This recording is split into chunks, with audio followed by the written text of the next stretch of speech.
how that process works in high school. Do you just go up to like a guidance counselor and say, "Hey, listen, this whole school thing was cool, but I know everything I need to know. I'm going to play football. So that senior year thing, let's just go ahead and skip on that." And you win like Player of the Year 2 years in a row. They're like, "All right, we're going to get you away so some other teams have a chance." They come to you and say, "Here's your summer schedule." Okay, because your ass is out of here. All right, we don't have to play high school football anymore.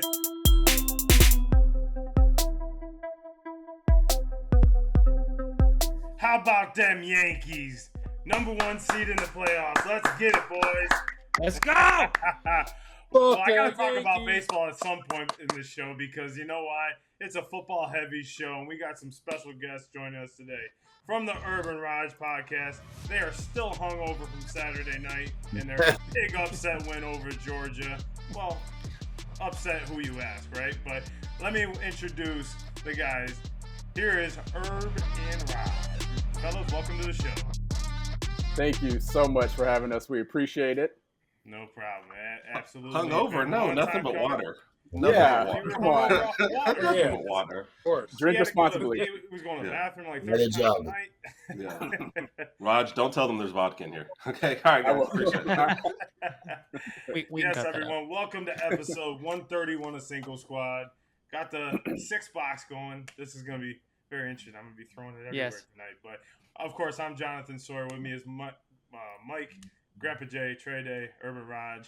Let's get it kicking off here. Fellas, down below, Urban Rodg, go in on your Bama tie down there. What were your thoughts on the game? I got to throw it to you. You want to go first? Yeah, I mean, so I'll put it this way. We've always been approached about but we've been asked about, do you want to do like a live stream during one of the podcasts? Someone's like, everybody's doing them. You should do those, right? But the suggestion always comes up before the Georgia game. And I always say, man, I don't want my first like live stream to be a game we lose. So I never do it during the Georgia game. And that pretty much sums up my thoughts before that game. And then you never, like, I hate playing at 11, but 6:30 is torture when it's a big game. Because you're just sitting there watching games and you're trying to be interested, but you don't care. So leading up to that game, it's just like, I don't know. Nerve-wracking. It's terrible. It's terrible. Anxious. Go ahead, Russ. I honestly had a little trouble sleeping the previous night. I was just so nervous. Then I woke up early as hell on Saturday morning. Yes, I even woke up before my problem. kids, which is ridiculous. But I woke up before them. I'm walking in the kitchen making coffee early, just looking at the scores, games. And to Herb's point, just waiting to 6:30 to finally get this madness beginning is just torture. But I guess to the actual game, though, I mean, the game started off exactly the opposite of how I thought it would start off. Based on how we played in our previous 3 games, which is, we run heavy and then we have the deep ball as a threat. Herb and I even talked about it with other people. We didn't really use the short to intermediate game in the first 3 games. Start off the game, first pass was to Ryan Williams, the 17-year-old Ryan Williams. It's like an 8-yard pass. You may have heard his age. Then another one to like Jeremy Bernard. Then I don't know if it was the 3rd or 4th pass was the deep one to Emmanuel Henderson. But it just seems like right from the jump, Nick Sheridan laid out the game plan. And I say we're gonna throw the ball a lot this game, and that's what we did. And I don't know, the first half was pretty. So I'll leave it at that for right now. The second half was something else. To your point about the live stream, like y'all probably get some good hits off of that because the motions were up here and then like immediately down there. Yes. Especially when the game started coming back. And to your point, Herb, I really think his name is the 17-year-old first name. Yes. Ryan Williams is his middle and last name. Even we making fun of it. Like, all right, announcers, we get it. Okay, you don't have to throw it every single sentence. It's overplayed. But again, I just want to know how that process works in high school. Do you just go up to like a guidance counselor and say, "Hey, listen, this whole school thing was cool, but I know everything I need to know. I'm going to play football. So that senior year thing, let's just go ahead and skip on that." And how does that work? When you win like Player of the Year 2 years in a row, they're like, all right, we're going to get you away so some other teams have a chance. Yeah, I'm pretty sure they come to you and say, "Here's your summer schedule." Okay? Because your ass is out of here. All right, we don't have to play high school football anymore. You ready for Bama? You're ready for Bama. Yeah. Football Make us proud. is king in America. So Oh, at the end of the day, football over. Well, especially in the South, it's we don't have always anything been else to that do. way.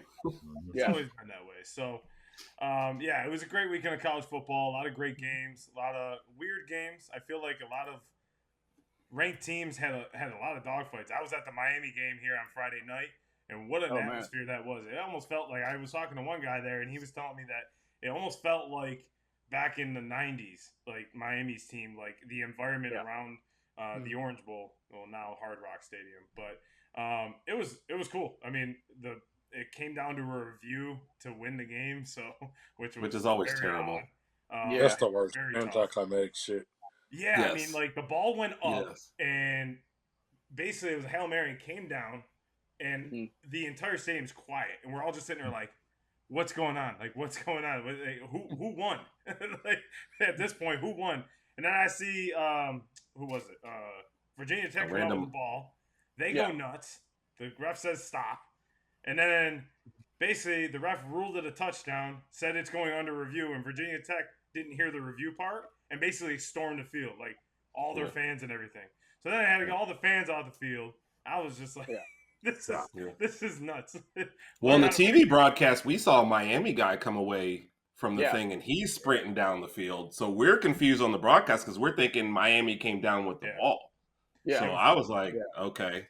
And like you said, it was very anticlimactic. I was very confused in the stadium, so I can imagine watching it on TV. It's like, who won? Yeah, I didn't know what was going on. And then we saw the replay. I was like, okay. To me, I just felt like it wasn't a catch because the ball was just moving once he hit the ground. But I kind of feel like you have to stand with the call that's made on the field, right? If there's not enough evidence to kind of overturn it. So that's what I thought they would lean towards. That's what I thought.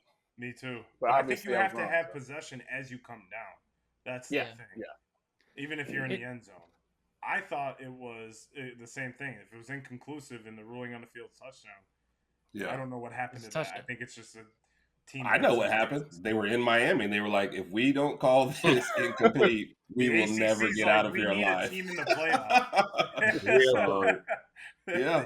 They looked up from the booth, saw the stand, said, let's get out of here. That's what happened. So it didn't matter if it was clear as day he caught it. He'd be like, nope, he got it. Nope. Pass interference. Nope. All right. Let's be smart, get everything in writing. Yes, I'm talking about the NIL. This is going to start to become a huge problem. So we look at the quarterback from UNLV, and I can see both sides of that situation. Some people are saying he let his team down. Some people are saying, young fella, go get your money. At the end of the day, you do got to get stuff in writing. And that's the lesson I'm saying to any of these college athletes going forward is make sure you get in writing. We can't trust these coaches. Never have been.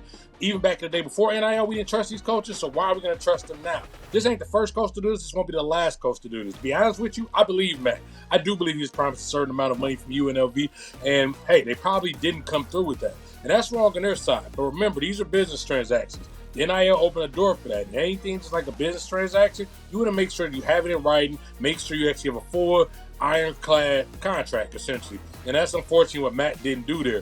But hey, UNLV on the same side, if you're going to promise stuff, and I do believe that they did, please make sure you come through with your end of the bargain because going forward, you are going to have more athletes who are going to question your program. And the same for the rest of these programs. Let's try to do right because the NIL is already a sticky situation, and situations like this are only going to make college football have a harder time controlling this thing. All right, guys, well, let's get into it. Before we get into college football, we got to go into some baseball. So we're going to throw it over to Mikey Mike with what's on Mike's mind today because he's got a baseball fact for you. So, Mike, what's on your mind today? Yes, well, welcome, gentlemen, to our segment called Mike's Mind, where I provide you all a fun fact. And this one comes on behalf of my Uncle Chris. Shout out to Uncle Chris for sending me this one. So, former Cardinals and Cubs closer Lee Smith has an unlikely story that led to his Hall of Fame career. You see, Smith didn't start playing baseball until his junior year of high school and only chose to try out because he wanted to win a bet with his brother who had bet him $10 that he couldn't be a catcher. While catching was his initial position, he soon became a pitcher, but that was only because the team's star pitcher died in a hunting accident. Upon taking the mound for his first ever start as a pitcher, he threw a no-hitter. He then went on to be drafted in the second round by the Cubs, convert to a relief pitcher, and became a 7-time All-Star, 3-time reliever of the year, and 4-time saves leader. He ended up finishing his career with 478 saves, which was the record until Trevor Hoffman became the first to break 500 and 600 saves. And as we all know, eventually Mariano Rivera set the new record at 652. Moral You of tell the me story. Lee Smith killed a guy so he could play baseball. Moral of the That's what I story. got. That's what I got from. Yeah, that's all. Do not go hunting with the guy hunting for your position. Yes. Hunting Okay. accident. Uh-huh. It was an But yeah. accident. The gun just Yeah, went I off. don't know. Yeah, just happened to go off 4 or 5 times. I don't know what Lee Smith brought Here the guy came out out there. of He's like, nowhere hey, and decapitated him. I don't know where his head's at anymore. Lee Smith was like, hey, is that a lion out there? Yeah, go check it out. Yeah. I got a baseball career to second. Yeah. Appreciate that.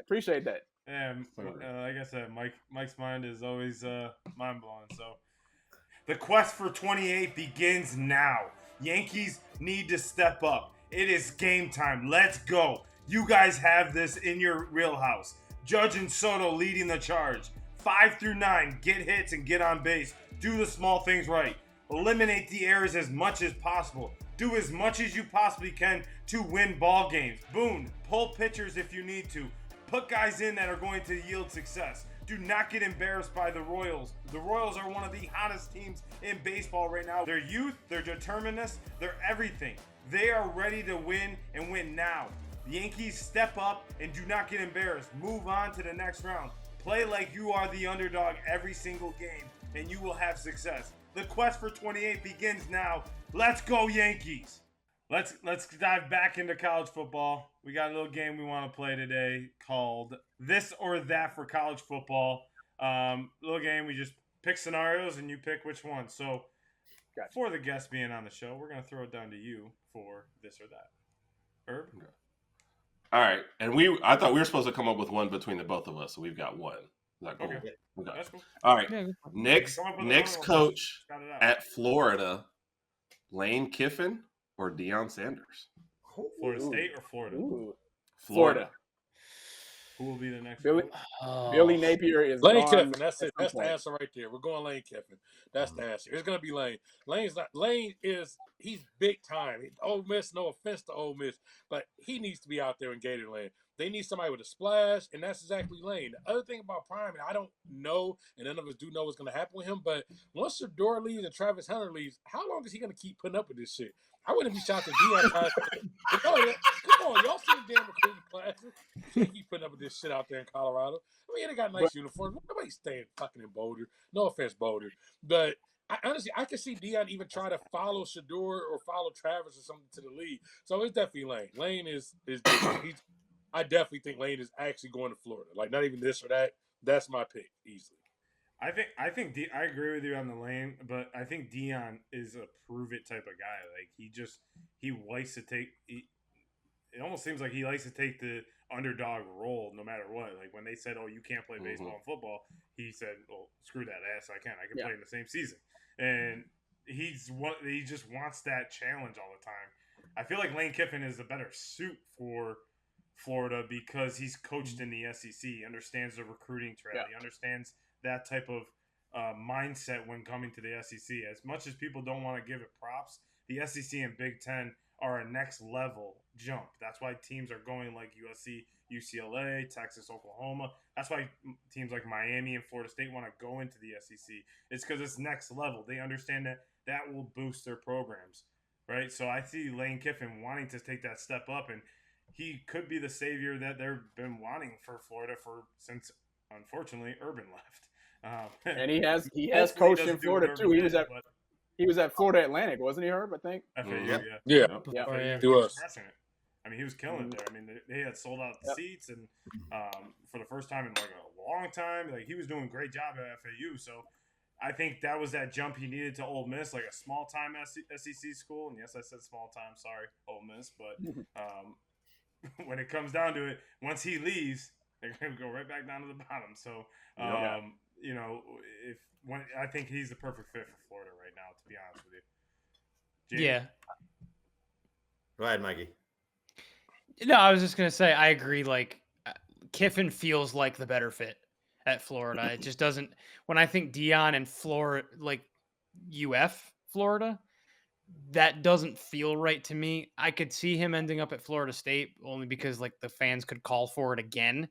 But yeah, Deion, it seems like if he leaves Colorado, he's going to go to a big program. If it's not Florida State, he'll go to a big program that, yeah, gets that underdog mentality. Like there's no way you can rebuild this team. And so he'll take that as a challenge. So yeah, I just think the fact that Jackson Dart is probably leaving as well. Ole Miss, it's like, okay, what's really going to keep Lane there when the Florida job's open? So yeah, I'm on the Lane Kiffin train too. And we know Lane does not mind leaving the program. He's done it many times. Yeah, Lane's gone. I don't mind leaving him. My brother-in-law knows a lot about what's going on the insides with Gator stuff when it comes to football. So the talk has been Lane from the start of the season. Actually, they said they were trying to see if they could have conjured up some kind of deal prior to, but they had one of their best years of recruiting. So there's no way he was going to walk away from what could be potentially, because I was telling you guys, a class that can compete with the big dogs in the SEC for one season at least. I think that's all he really needs to prove, that he can take over a program that can compete to win the SEC year in and year out. Plus, other than Cal Trask, Florida's been struggling at quarterback for a very long time. I think he's one of the best coaches in the nation to bring in the talent necessary to make a team better at that position. So he's the best fit. They shouldn't look anywhere else. Throw the bag at him. All right, get him to Gainesville. I'm gonna hate it because Kentucky's not gonna beat them anymore once he's there. So, but that's the right guy. Deion. I mean, put it this way: if it was this year and he could have brought his son over and he could have brought his whole crew in there and just said, "Smack dab, let's just come in here with what I know I can win with," then it would have been the right time. But yeah, it's definitely Lane. The other thing with Deion, just on that point, is he wants it too much his own way, and I think Florida won't allow that. SEC won't allow that. He'll come in and say, "I want this," and they'll say, "Sure." No, like I think that's how it'll be if he tries to take that level up. Where he went to Colorado. Colorado's been in the bottom of college football and no notoriety for years, right? So like they were desperate for a guy to come in. They were like, "Sure, Deion, we'll give you a golf cart. Sure, Deion, we'll give you a $10 million just do whatever. Like, sure, we'll give you a house." Like it's just a yes. And where Florida's like, we can get someone else. No worries. Like, I feel like that's what it'd be. But to Jamie's point, Lane coached at Alabama. Didn't he coach quarterbacks at Alabama when he was there? Right. He was the OC. He was the OC. Yes. So I like, what are your guys' thoughts on that? On him going to Florida? Yeah, him going to Florida, just him like coaching quarterbacks. Like, do you think he developed definitely. as a first? Yeah. Lane was one of the best ever. You know, if we didn't have Sark, you might be talking about him as the best offensive coordinator that we ever had. Lane was great. Lane's problem has always been maturity. You know, I mean, this is the only guy I know that was still on the team and got, you know, they said, "Hey, you don't get to coach in the national championship game." Like, I've never ever seen that before. You know, he got kicked off the team basically right before that, and that's where he kind of went to Ole Miss afterwards. So that's only been his problem is maturity. So otherwise, no, that's why like when Saban retired, people were like, "You think they'll get Lane Kiffin?" I was like, never. They will never let him have reigns. Tuscaloosa would not tolerate it. Yeah, they would go crazy. No. The minute he tries to go for it, like on our end of the field, and it's like 4th and 8, and he tries to go for it, and we don't get it, they would criticize him so hard, it would be madness. So yeah, I mean, I kind of feel like I'll take it a step further. What if Lane gets the Florida job? Then let's just say Norvell has 2 more bad seasons in Florida State, then they call Deion. Oh, I don't know. Does he even need 2 more bad seasons? That's a good question. That's a good question because this one's gone downhill very fast. Yeah, for what they were expected to be to what they are, like we've said before, we at least on and off, like wouldn't necessarily be a huge surprise if they got rid of him. At least not the biggest one. Yeah. So but I think the only way they get rid of him is if they have their next guy lined up, right? Like, that's going to be a big factor. If they don't have a guy lined up and they get rid of him and they're trying to search and whatnot, it's like either cut bait right now and just search, or don't and just kind of wait for that guy to open up to come to you know Florida State. I don't know if Deion is necessarily. I think he's a good fit at Florida State. Obviously, you know he did some good things there, right? You know, he was all right. He was okay. You know, mediocre, right? But I just feel I don't know if he wants to go to Florida State. I mean, he may, right? I don't know, but I think that like when they denied him the first time, I don't think he's a pride guy. So when it's like, oh, now you want me? Now you want? It's like, no, I'm good. I'm good where I'm at. Yeah. So I can't see Deion going to Florida State just based off pride at this point, because that's just how he is, or how he. Pride subsides real quick when they throw $8 million. Boy, yeah, I get you. That's why I threw. Well, that's why I threw him in for the Florida thing, because there's a chance to stick it to Florida State if he wins. Right. Yeah, So that's why I thought that'd be a consideration for him. Right. Yeah. So what are your guys' thoughts on that? Do you think Lane Kiffin or Deion? Lane. For Florida Lane, yeah. Yeah, I know. definitely. No, it's kind of like when you actually start thinking about it and recruiting and running a program. I still have questions about Deion on the actual coaching in the middle of games. You know, I know he could revive a program for sure. He did wonders for Colorado, but I feel like Lane in Florida, it makes way more sense. For sure. I mean, And Deion, I don't know, is a good X and O's guy. I don't know yet. Yeah. Because it's not. Yeah. He's proven to be like, what the hell are you calling? And then he's also proven to be like, okay, I can see where your style can come into college football, but yeah, I just don't know X and O's if he can grow a program. Plus, to a point that I made just a minute ago, is I feel like if you're gonna go from another conference to the SEC, you got to start with like a smaller school like Missouri or Mississippi State, Ole Miss, and then work your way into getting into the field, because it's a different feel when you coach in the SEC, and a different pressure. Right. So Yeah. All right, Trey Day, what do you got for this or that? Okay, so in honor of earlier conversation, this or that. Freshman receiver Jeremiah Smith from the Ohio State University. Actually, Mike, where's Jeremiah Smith going? He plays for the Ohio State Buckeyes. Oh, Yeah, so we have Jeremiah Smith from the Ohio State Buckeyes or Ryan Williams from Y'all Roll Tide. Really? Y'all Roll Tide? Actually, Raj, I don't know who he's talking about. Y'all Roll Tide. I know what. Let's hear what Raj has to say first. What You got? already know what he's gonna say. I'm going with the football. Go ahead. I'm Raj. going with the What you 7. got? Okay, in all seriousness, I'm going to go with Ryan Williams, and it's simply because I've seen him play more and seen more tape on him.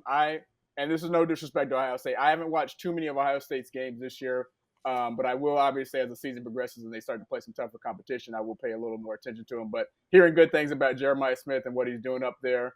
But yeah, to answer the question, I'm going with Ryan Williams, of course. I love what he's doing. He's young.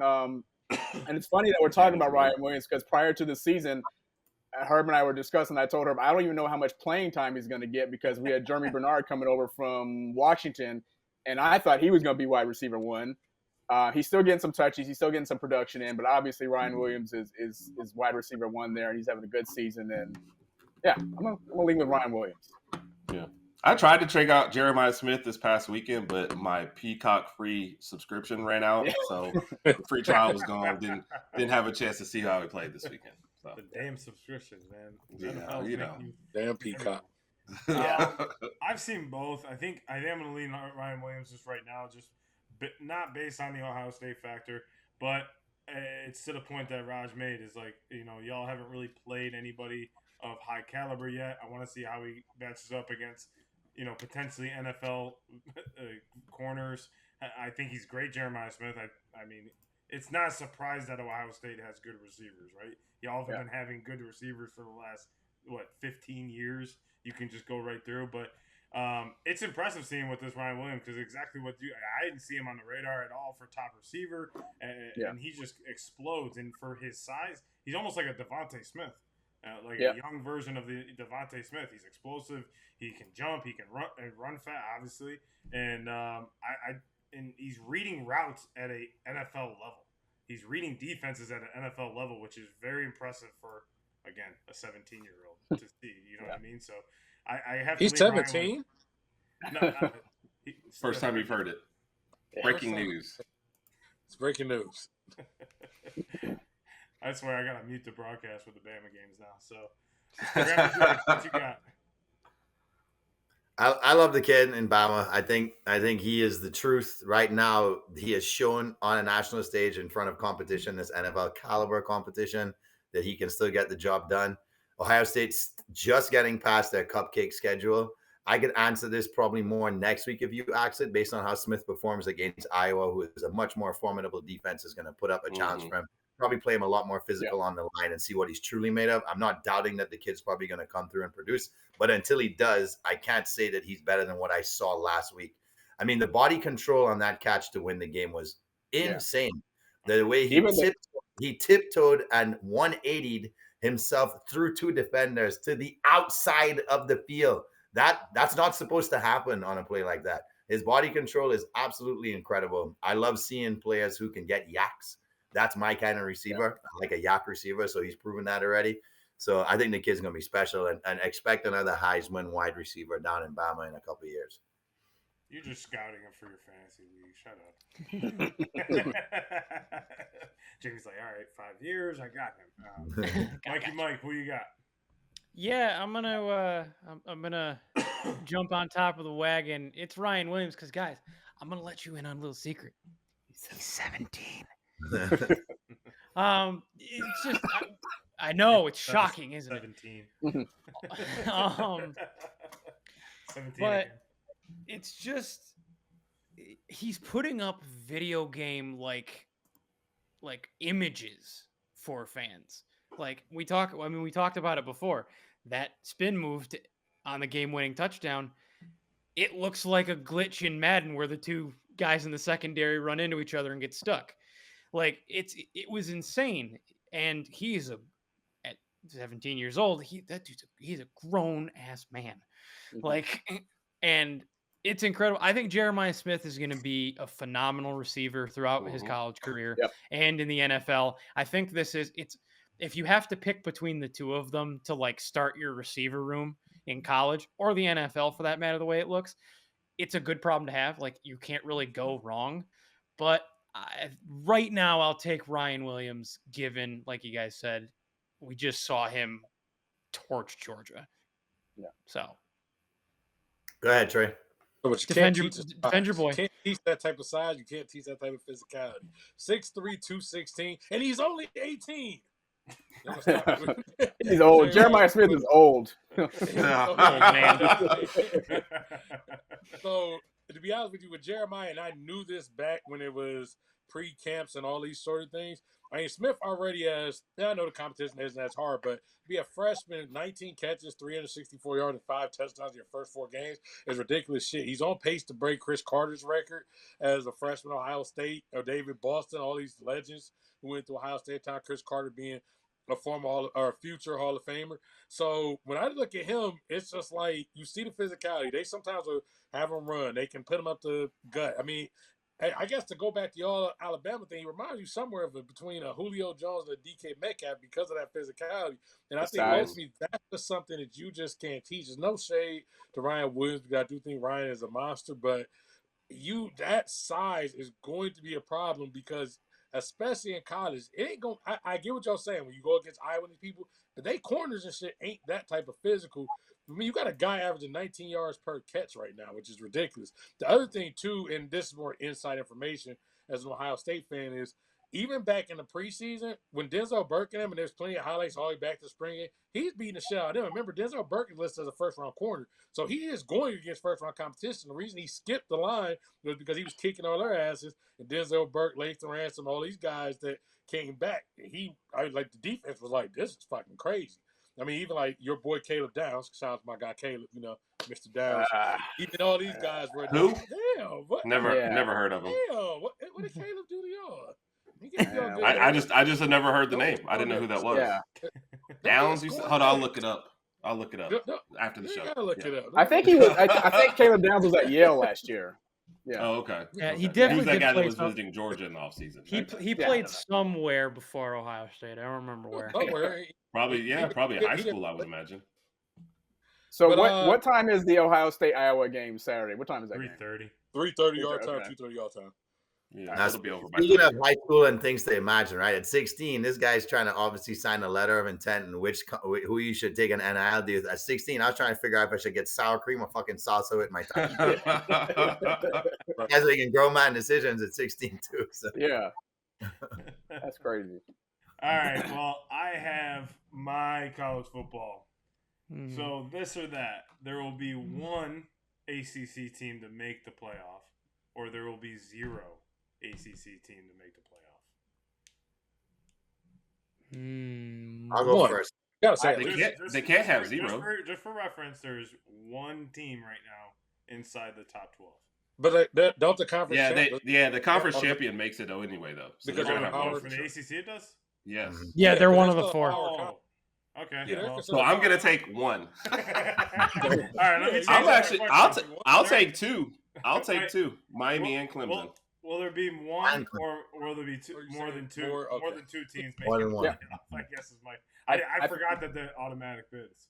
I forgot that. Yeah, I think I'm with Herb. I'm going to go with 2 too, because I even told Herb this. I think after the Clemson Georgia game, everybody just started looking at Clemson like they're just going to be trash the rest of the year, etc. But if you look at the rest of their schedule, they got it's pretty smooth. These are all winnable games for them. So I could definitely see Clemson in, and I guess the same with Miami. I have to take a look at their schedule again, but I could see both of them getting in. So. Yep. Yeah, I mean, I don't know. I mean, I'm looking at the rest of the league. I mean, I would love for Syracuse to make that run so I can win my bet.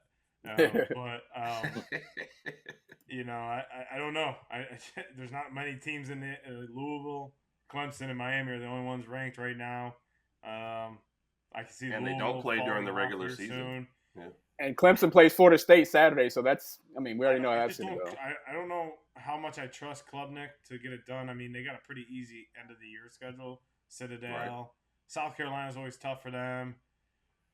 I mean, I'm saying just Miami, honestly, right now.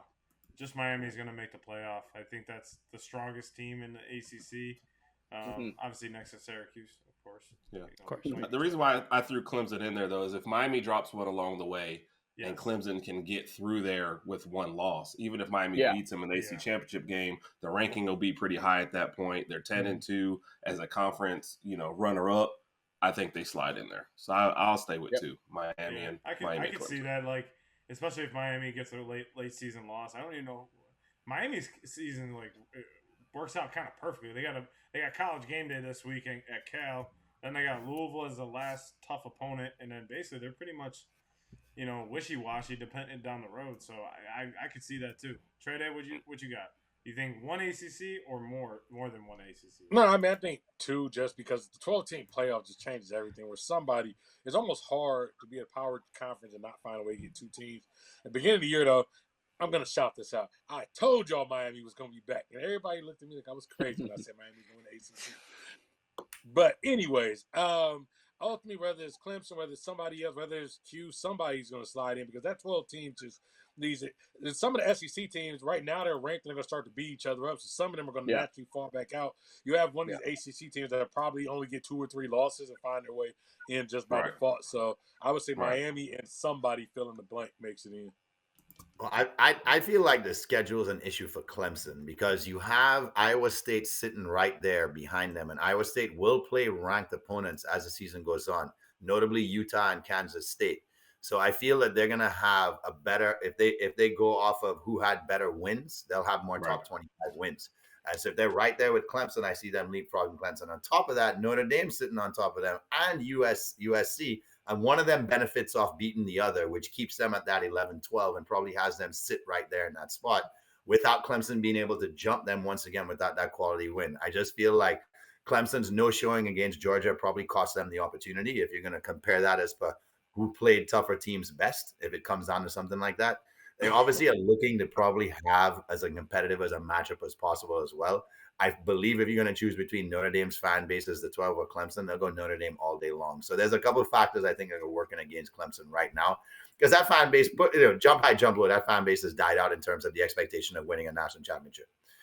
Somehow Notre Dame fans still hold on. I guess that's why it's weird because I don't even know any Notre Dame fans. Well, when you get 50 million Catholics all coming together to cheer for one team, that's the definition of faith, right? We fucking suck, but hey guys, we can win this year because hey, we said a prayer. So let's just go out there. But if Notre Dame wins the rest of their games, how bad does that Northern Illinois loss hurt their seeding at all? Because and obviously they can't get the top 4 spots, but where would they land at if they win the rest of the game? I think they place inside the top 10 if they don't, because This is what the playoff was meant for. Is meant for early season hiccups, like at Northern Illinois. To revive yourself. It's how you improve throughout the season. And if they go and dominate every opponent throughout here on out, they're showing that they improve throughout the season. So I think the Northern Illinois loss kind of like washes away a little bit. I don't think they get inside the top 4. No, because like that's I think. Well, they can't get into the top they can't. They can't get in the top 4. You have to win. They won't be a conference champion. Their highest will be 5. Yeah. That's the highest. So they'll never get a first round bye.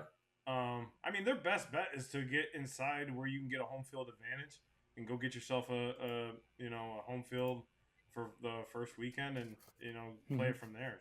I think that's a benefit in my opinion. If you get a home field, you get the energy rolling, you get the juices flowing. I think a hot team rolling into the playoff and playing at home and then going into the next round is more dangerous than a team sitting and resting. Just my opinion. But Mike, what do you got? Yeah. So first, as the resident Notre Dame fan, to kind of address the whole Northern Illinois thing, I think it also kind of helps that even though they won't finish the season, they are not currently and won't finish the season ranked. They did manage to get themselves ranked at one point in the season, so that kind of helps a little bit. But I'm gonna go with just one. I'm gonna go with just whoever wins the conference championship, only because it's going to be tough for like a team like Clemson or Louisville at this point, I think, to jump your Notre Dame's, your Iowa States, teams like that. I think Clemson probably finishes like 13. Like they're like the first team out because they'll have a solid end of the season.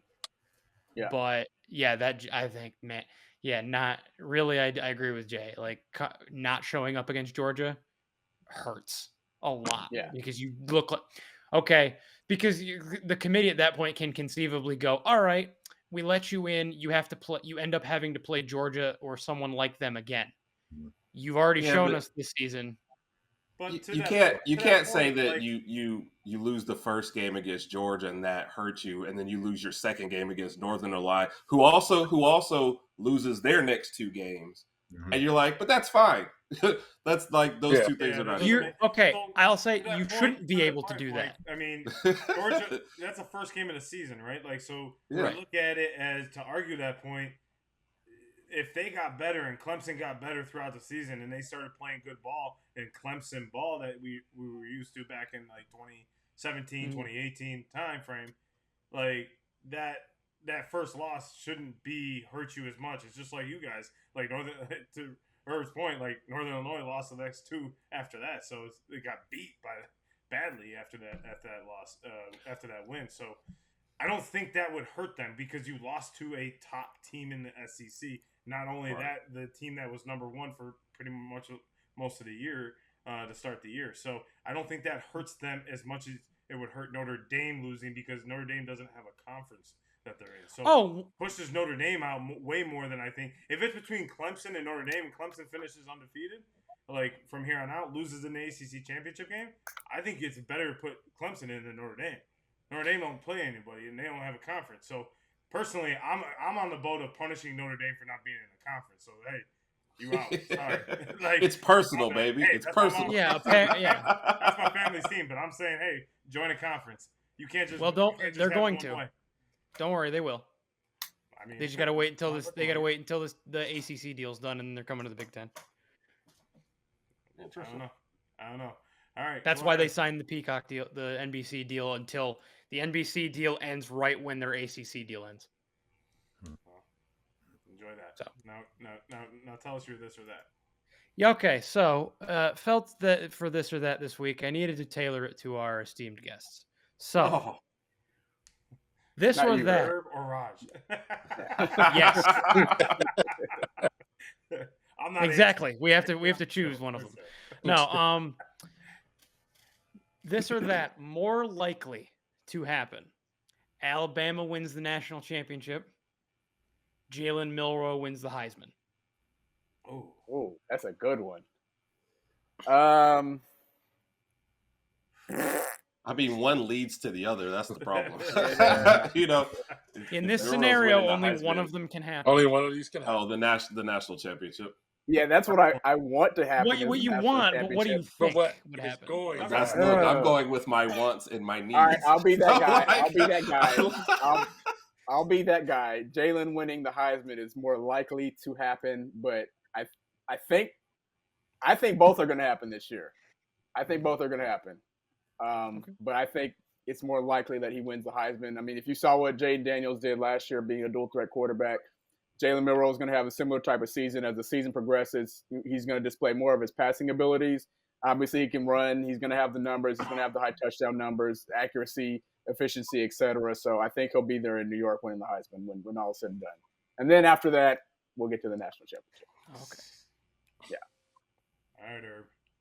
National championship. Look. Yeah, that's what I want to happen. Nah, that's fine. That's what I'm going to go with. If you're picking a national championship, then he doesn't win. So who's winning the Heisman? I don't know. Travis Hunter. Colorado goes undefeated for the rest of the time, and he just puts on a show on both sides of the ball. Game-winning pick 6 in the conference championship game, and that wins him the Heisman. Damn. Yeah, I mean, I gotta give.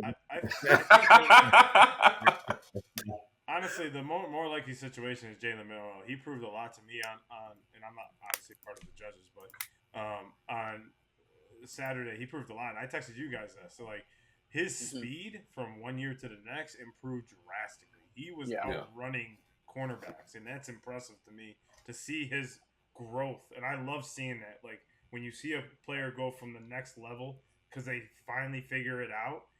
I don't care what school you're at. I don't care who you're playing for. It's just fun to see that. And I think that game basically is going to propel him to kind of be like, oh, I did this against one of the top defenses in the country. Oh, shit, everyone else is cupcakes at this point. Yeah. So I think he's going to have a fire end of the season. I think he's going to win that Heisman. Unless something trips him up here and maybe has one bad game. Travis Hunter will be on his heels, but I think it's Jalen Milroe all day. Sorry, guys, you ain't winning national championship. Yeah, we are. Excuse me. It's national championship to me. It's national championship because Kalen DeBoer got a better team than what he took to the national championship. I say he got a better team. What do you think is on this guy's mind right now? He's like, I got this team to the national championship game, then we couldn't close the door. So we're definitely going back with this team to close the door, and they had their signature winner ready for the season. I mean, imagine how that locker room feels now. And we know Kirby, I'm surprised you didn't want to do the live, actually, because Kirby's record against Bama equals the amount of losses he has against every other team since he's been in. It's like, if you're going to go live for that game. I mean, you're right. We did. No argument. We did. It's just like after the game, we talked to each other. We're just so hyped up, and we can kind of tell through the phone like we had a lot of water to drink. And we're like, dude, I don't know. Maybe now's not the best time, but then again, it probably was the best time for us to just go crazy on there. But we didn't. But phones died. You guys are still talking to each other. Yeah. I swear Herb is not talking right now. I don't know what's going on. Yeah, he won't answer me. I'll say this: I can hold my water, so I definitely will be the one still talking. I stay very hydrated around here. Oh yeah. All right, Grandpa Jay, what you got? I just said who I got. He was national championship. Yes. I know Trey's going to go Heisman here, unless Smith is going to. Why would y'all even ask you this question? We already know the fucking national championship. So what are you talking about? We don't need no goddamn Heisman. We already had enough of those. It's time for national championship. We want to make sure Ryan Day stays employed. We want to make sure Ryan Day is safe. We want to make sure that he's not. No, you don't. You don't care about him that much. No, you don't. If not, that man is going to. I want to make sure Ryan Day's not coaching Toledo next year. He seems like a nice guy. So, yeah, it's the national championship for Ohio State, meaning that means that, hey, your boy, he can have the Heisman, damn it. That's cool. He had his Heisman moment. It was there. That's fine. He can have it. But, damn it, no. The national championship is going to – So you say that's his Heisman moment, but you replay the catch more than you do anything else that he did. So it wasn't actually his Heisman moment. So I don't think so. And to Rodg, yeah. I want to talk about resetting expectations. At the beginning of this year, we were like 10-2, making the playoffs. That'd be a great year. Now we're 4 games in. It's like we better win the national championship. Like no Well, pressure on the dude, coach. No, I said we'd go Yes. 10-2 because the 2 losses might be might be Georgia and the other one would be Tennessee or LSU. But after seeing LSU play, I don't think we're going to lose in Death Valley. Tennessee does make me a little nervous because Nico's a good quarterback. They have a really, really good offense, running game, and passing the ball. So that game makes me nervous. And plus, us going to Knoxville, that's gonna be a tough one. But so right now, I guess to change the trajectory, I can see us going 11-1. But if we beat Tennessee, we're going undefeated regular season. I mean, everyone kept saying like we're not going to put a lot of pressure on Caleb Moore. I'm like, what do you think? Do you know who you just Once he followed? took that job, he got once he pressure. took the job, pressure was there. This is Alabama. Like, Yeah. Nick Saban has the entire west wing of that stadium, like just for him. Yeah. What do you mean? Like, what pressure? There's a lot of pressure. If you don't get it done in 2 years, he's gone. Yeah. Every year's championship will bust down there. Yeah, I mean. So what's the chances we see Ohio State in the national championship? 2%. A very good chance. We may see all there, but this might be one of those, and this might be one of those situations where it's like Vince Young doesn't win the Heisman, but hey, he wins the championship, and that's fine. We can live with that. Yeah. Trey Day picked them to go 12-0. He picked them to go 12-0 on the preview show. And I actually felt more strong about that than I did in the summer. I like it. Yeah, I liked it. Always rep your team. Oh yeah. Wait, Mike, did you pick yours or no? No, I hadn't yet. So I would say the more likely is that Jalen Milroe wins the Heisman, only because of this. I think Bama is capable of winning the national championship, but I think there are a few teams I would say that are capable of winning the national championship, including Ohio State. Trey had that look. He better. Okay, we're good. You bet. Me and Mike still good. I got you. But I think the door is now open for Jalen Milroe to win the Heisman. Quinn Ewers has been hurt. Jackson Dart just lost and didn't look very convincingly good in that game. Carson Beck did not look convincingly good against Kentucky. So and Travis Hunter, there's still the stigma against non-quarterbacks where it's tough to win the Heisman unless you're like a fantastic running back or Charles Woodson. He's playing 135 snaps a game. Yeah. I mean, right. I believe 2 picks a game and 2 touchdowns a game. So I believe he should be up there now. He's but some of his hard is going to come better than Charles' stats. Ironically, his stats are better right now. So that's why in my scenario I had a pick 6 for the win because you need something dramatic on defense. Yeah. Nobody cares about like the average interception, unfortunately. Right. And that's and I'm saying when I say nobody cares, I mean like your average voter who's not watching every game, who's just looking at stats. Like, well, I didn't see that pick on SportsCenter, so that's not really a Heisman moment, Right, exactly. And then when he's a shutdown corner, he's not going to get any highlights. So that side of the ball, exactly. So that side of the ball is not necessarily helping him all the time. Which we as fans appreciate. But yeah, something's going to come on the record for him at the end of the day. I mean, realistically, Colorado's probably going to lose a couple more games this year, where more likely Milroe can possibly run the table or lose one and have done it versus more big teams. It's not saying that Travis Hunter doesn't deserve it, but it's not too many times you get a Heisman winner and it's on an 8-14. Yep. Right. Yeah. Like twice, right? Yeah, something like that. Yeah, it's only like a couple times. Like Johnny Manziel and Lamar Jackson, I feel like. Yeah, Lamar. Yep. But no, like to your point, yeah, exactly. Like that's why the other thing in my scenario was they had to go to the Big 12 championship game for Travis Hunter to have a chance. Yeah, yeah, for sure. He's gonna need to go to the championship game, have a big moment there. Mm-hmm. All right, Jade, did you go yet with your this or that? I have not gone yet. All right, mine's gonna be a little fun here. Okay, so I bet you're at a bar and there's 3 girls on one side. Oh, sorry. Do I choose the ones to my right? Or the ones to my right? You can't go wrong with the right. All right, so this we'll have a little fun with this one. So you have an all-access pass. You can only choose one, this or that. Sit down with the game day crew on set, or you get to be on field with McAfee and his goons to call a game. Oh, that's easy.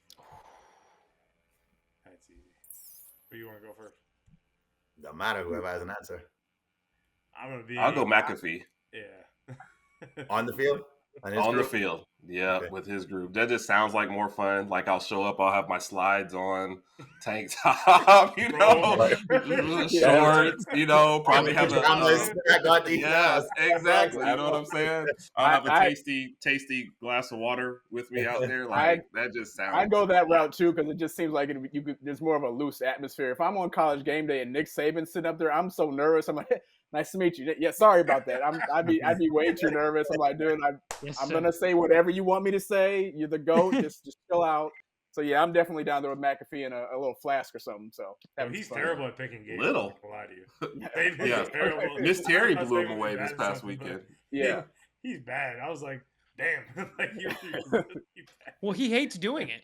He absolutely hates doing it. I would do it. I mean, obviously, I'm a big McAfee fan. I would pick the McAfee crew because I feel like I could just I wouldn't be the only one with bringing a cooler, like wheeling up with a cooler. Like, there you go. They'd be like, have a line of coolers with us. And they always get the cool celebrities that are with them. Like, they had McConaughey there for the Texas Bama game. Sorry to bring that up. But that was pretty cool. Like, the moments that they have with different celebrities where it's like you get the realism with the celebrities where I feel like the celebrity guest picker that comes on the game day gets like 15 minutes on there, if that, and you don't get the real true authentic self where like you can be your true authentic self with that crew because that's who they are, right? So easy. That's an easy one. Trey? Oh, it's McAfee. I mean, those guys are going to be more fun ultimately. At the end of the day, I mean, don't get me wrong, game day is fun because you got the crowd behind you and all that, but being on the field with those guys is just like kicking with your homies. Like, that's one of those things where if you're out there and you're like, wait, I'm getting paid for this shit? I would have paid to do this. Here, so those guys just look like they always have so much fun, whether it's there, whether it's on the show. So, hands down, that would be my pick. I feel like Mike would go the game day route. Really no, you'd think so. I mean, that would be really fun if you gave me the opportunity to do that. That'd be great. I feel like Mike would love that. He just said, Mike, you should take the spot of the bear and whoever's like replace the bear. I think you should be that guy over there. Okay. All right. So what nobody knows is back in 1912 when Alabama and Georgia played. See, I'm telling you, that would be like I'd be like, yeah, but I love Mike. They only scored 6 combined points and they were all on field goals. Game day would be really fun, but honestly, I would love to go on the field with McAfee and them because for all the reasons you got. I mean, it's just right. It's more casual, it's more fun. You get to just kind of chill and enjoy the game from a great, perspective, being down on the field, but not like a business perspective. It's not like you're like the sideline reporter where it's like, yeah, I'm enjoying the game and all, but I got to make sure that I grab Kalen DeBoer before he gets in the locker room, and I got to run over across the field, like all that kind of stuff. Plus, people that know me know that I like to do impressions, and so I think me and Ty Schmidt could just stand there and do like Lou Holtz impressions and Mel Kiper impressions and stuff like that, and just be really annoying but have a lot of fun. Those motherfuckers would be in the corner. We'd be walking out. They'd still be in the corner. Your game is just the best. It's just the best school in the land. I wrote him a letter, All right, water boy down there. Take it away. Who you got? Yeah, I want to be on the game day set just because I want to put a stormtrooper helmet off and take the rest of my puppy.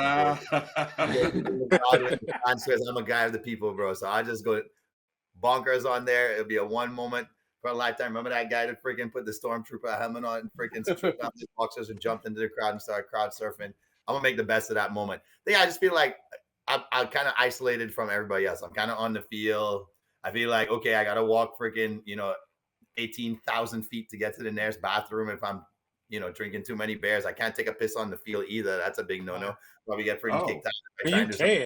It's a good walk. It's good to water the crowd. You want to. You can once. Exactly once. Exactly one time. You got one chance. That's it. Security guards coming behind. Shit. Finish. Yeah. I'm Grandpa Jay. It takes a while. That and I just want to hit Lee Corso in the head really hard when he puts whatever helmet off and makes the choice. I'm like, good choice, Lee. That's a felony offense. That is an old man. I know you're an old man, but Jesus. Lee, I'm taking a page Lee- out of Pedro Martinez's book. No matter how old you are. Dang. Jamie rough, man. Man. Basically, no, he want to take Lee's spot. That's the thing. Take him out real quick. All right, Lee, this is your last one. Hey, look, hey, Lee, you want to go hunting this weekend, buddy? That's what I was thinking. Oh, no. Oh, man. That's a good one, Jay. I like that one a lot. Yeah. Did everyone go? Mm-hmm. Yeah. Rod, you got? Yeah. All right, cool. I'm on the field with Pat. All right, so he did his time. Okay, Pete Rose, we all know he bet on baseball, and RIP to the man, because no matter what you may think of what he did in the game of baseball, it's still a sad day when the greatest hitter of all time, as far as all-time hits record goes, passes away. And I just said he's the all-time hits leader. So put him in the Hall of Fame. The man did his time. Lifetime sentence. The man's dead. So just put him in at this point. It doesn't matter anymore. He's not going to get the ceremony that everybody thought he didn't deserve after he bet. But he is one of the greatest baseball players ever, especially from a statistical category. And you cannot deny that. Just like you can't deny the steroid era, you cannot deny what he was on the field. His betting had nothing to do with the over 4,000 hits the man got.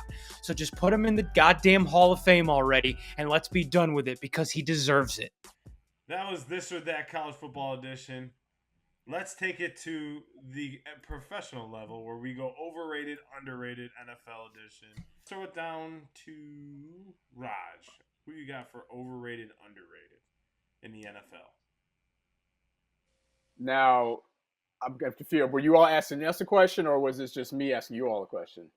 This The is one that you. you came up You with, yeah. You your asking question us a for question. the panel. Okay. This actually came out today. It's a good question. I'm wearing my Fins jersey, my Tua jersey, obviously. Don't laugh.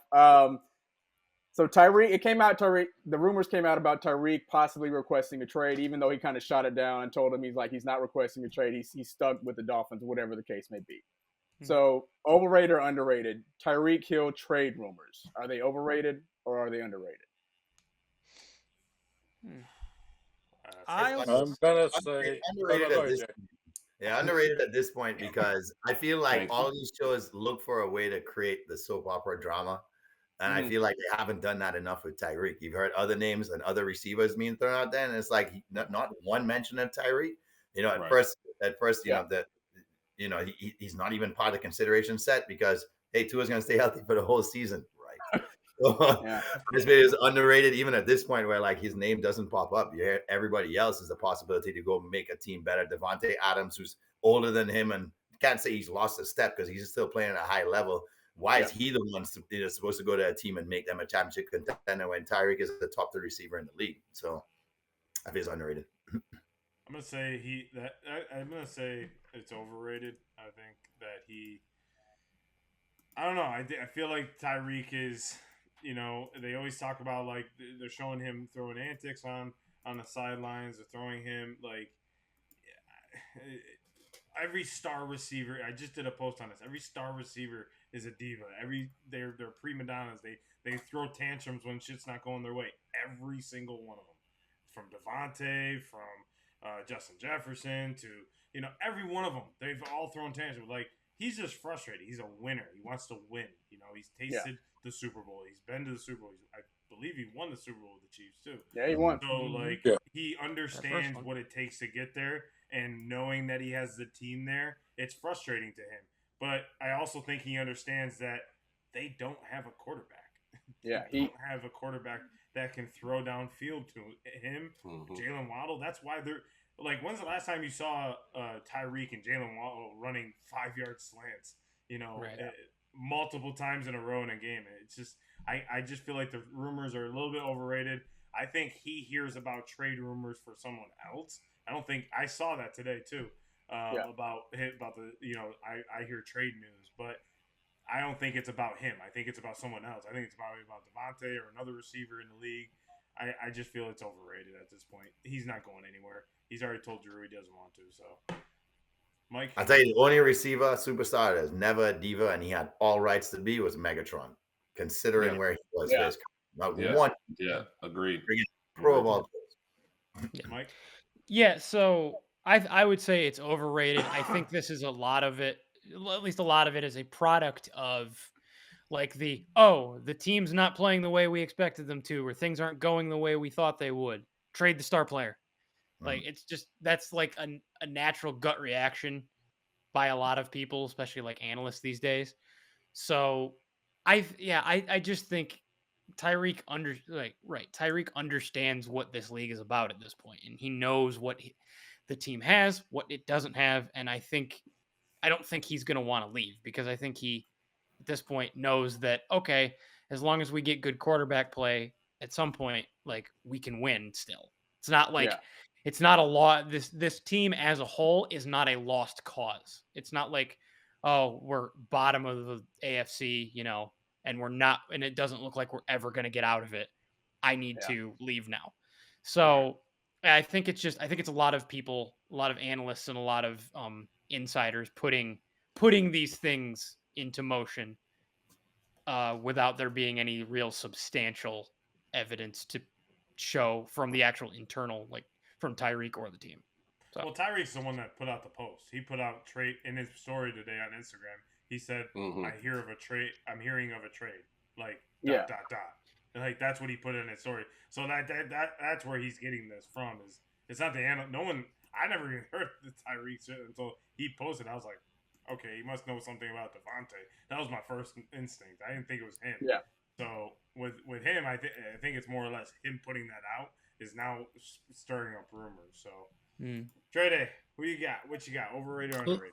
No, I think it's overrated. I mean, I think honestly, I think some of that from him was trolling anyway. It's just because that's just what these guys do, and he knew if he put something out like that, people would say, "Oh, wonder if he's going." But honestly, the rumors are now that's starting to be a thing. If a player ends up on a bad team for a season, oh, we should trade him. It's like, no, that's not how this works. Jamie gave the perfect example. Megatron had to just stick it out. Barry Sanders had to just stick it out. That's what guys do. Larry Fitzgerald stuck it out for years. Eventually, did at least make a Super Bowl at some point. But that's just what happens. Like you can't just trade every good player every time his team has a bad season. It doesn't work that way. Also, on top of that, I think Tyreek clearly he enjoys living in Miami. I mean, like. The guy's, he's Hollywood. He loves living in Miami. I mean, we see he's having a good time with the ladies of Miami, as we've seen this off season. He's been multiplying down there. So I don't he's think producing Miami either. Yeah. So even that's what I'm hoping to. I'm hoping he ends his career there. Just hope that we fix our quarterback situation sooner than later, somehow. It will be nice. Yeah, and I believe that too. That he's basically banking on. Okay, I like it here. We fixed the quarterback situation. We're set. So yeah, I think it's overrated. All right, guys, what do you got down there? Whoever wants to go first. I went underrated. I agree with everything that everybody's saying. Overrated, like those are like I got no counters for those. But I kind of went with what Jamie said. Just the rumor just being out there and them not running with it, like I thought they really would for a player of Tyreek's stature. I just thought there would be way more from it and more interviews and more trade packages. And it was just like, does Tyreek went out? I don't know. What's the other story? And I was like, wow, this is crazy, Yeah. So that's the only reason why I went underrated. So, but no, I feel like the guys had good points with overrated for sure. Raj, did you go or no? No, he didn't. That's his question. No. I just posed. I think it's overrated too. I don't think anything is going to happen there. And to Trey's point, I kind of feel like he's going to end his career in Miami too. I want to say he made a comment about that 1 or 2 years ago, like after signing with Miami. I forgot when that was. Did. That this is going to be his last team. I think he'll be 31 in March. I'm not sure how much more football he needs to play. He's already won a Super Bowl. He's been a Pro Bowler every single year he's played. I don't know if that's going to happen this year with for obvious reasons. No. But I think he's accomplished everything that he wants to accomplish, and he's got 1 million kids, so he probably wants to get out and spend time with them while he's still healthy. So, no, I think it's overrated. Let me throw something at you. If the Justin Herbert thing isn't working out in San Diego, in LA, is that a good fit for you guys? No, I don't know. Listen. After what I saw Monday night, anybody is a good fit right now. Okay, I watched the Monday night game with Tyler Huntley, or whatever his name is, and we had 5 illegal shift penalties. Several other stuff just went wrong. Like, yes, Justin Herbert's an upgrade to anything we have right now. I even had these thoughts in my mind of us somehow getting Bryce Young. I don't know if that'll happen. Obviously, he's not going to grow or get any bigger, but he's still an upgrade to what we have right now. I'm welcoming anybody that's willing to. No, Mike. No. You can have Daniel Jones. No, just take him. I don't want Daniel Jones. I don't no. Want How bad would it be though for them to draft Tua over Justin Herbert and then go get Justin Herbert? Like that would be. Well, speaking of the draft, Miami does have a first round pick in next year's draft, so I'm kind of like. The ideas are floating in my head, like what quarterback? I don't know what number pick we have, but I just don't know what quarterback would be available. Paying him 50 though. This literally was in our group chat the other day because Tua is everybody not gonna. Says they make trades, and I said no. You just tank the season now. Go get Shador. That's how this plays out. Yeah, you ain't got to tank it. They're on the place to do it. Yeah. Shador and Dion in Miami, he'll never make it to a game. Harbaugh loves Herbert. Like, he's not getting rid of him. Yeah. He'll hold on to him before anybody else on the team. That was his big. That's why he went to LA. That's why he went to LA. Yeah. It's weird though that he did that and then built the team around the running game. So he's like, I love you, Justin Herbert. We're gonna run the ball more. Well, I mean, to that point, he needed to because Herbert was throwing the ball almost 65 times a game last year. He was throwing the ball way too much. He needed a well balanced offense. About 10 of those with an Eckler 3 yards in front of it, right? So it's not like take it, go far. Yeah, but still, you gotta have some sort of balance in your agreed in order to have successful. So your coach, your ball coach, balance. Jim Harbaugh. Let me go next. I have related. Mine is related to this. Okay. So let me go next. Overrated, underrated, Tua. One word. Yep. I don't know. I'll go first to break the ice then. Yeah. Rod, you know I love you. You know I do. Whatever. But he's overrated. I don't think he was worth the 50.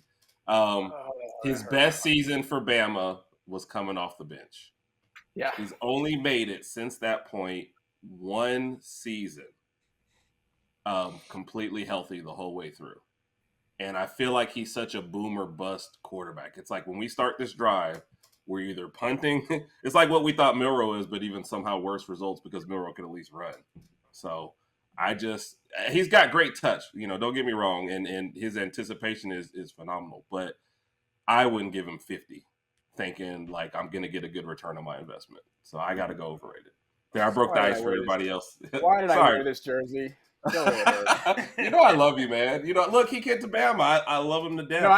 I'll go ahead and go and just get it out the way too. I hate to say it, but yeah, overrated too because of obviously the point that Herb just made. Going back to 2019, when we played Mississippi State, second quarter, he suffers the hip injury. I think he dislocated his right hip or whatever.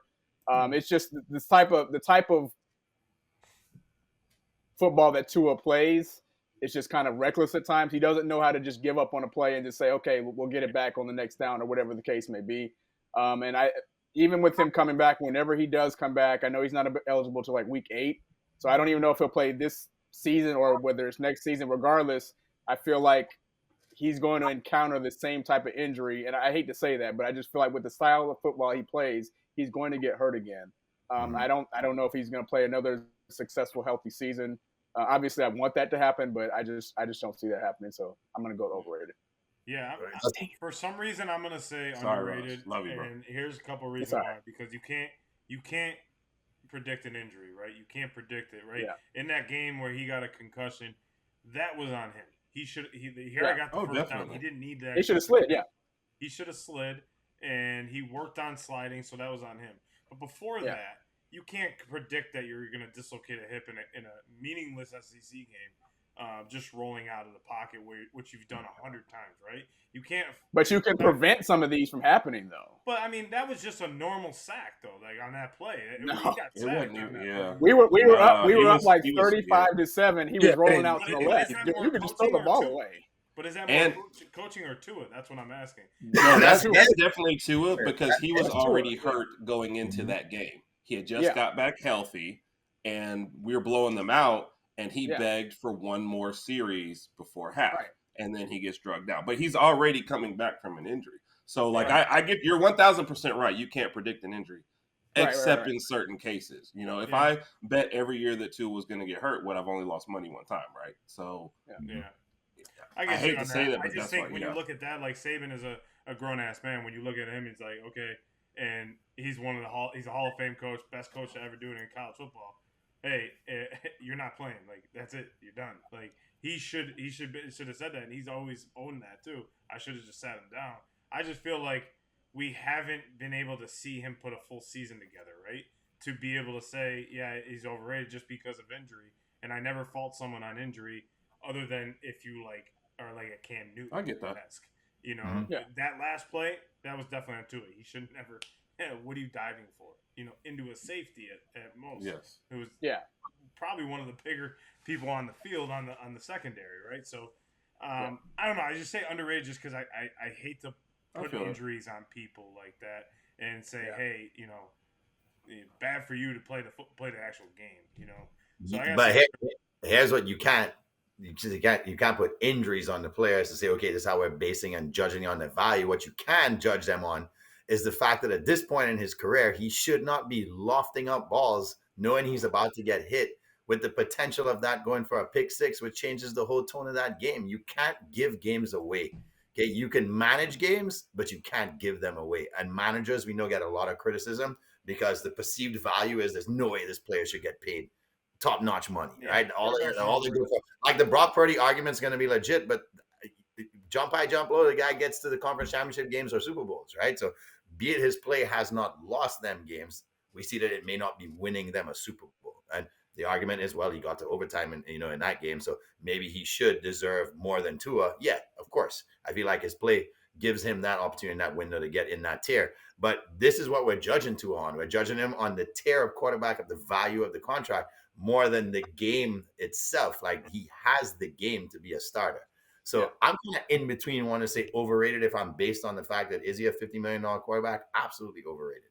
Underrated in the sense that people don't understand how accurate of a passer he is and the anticipation with that. Point for the speed on that team. There's not too many quarterbacks that can get it right. So, I kind of juggle both ways here with this one. Yeah, I see you on that one. Mike? I'm pretty much in the same boat as Jay in the sense that I would say if we were talking about Tua's talent, he's underrated.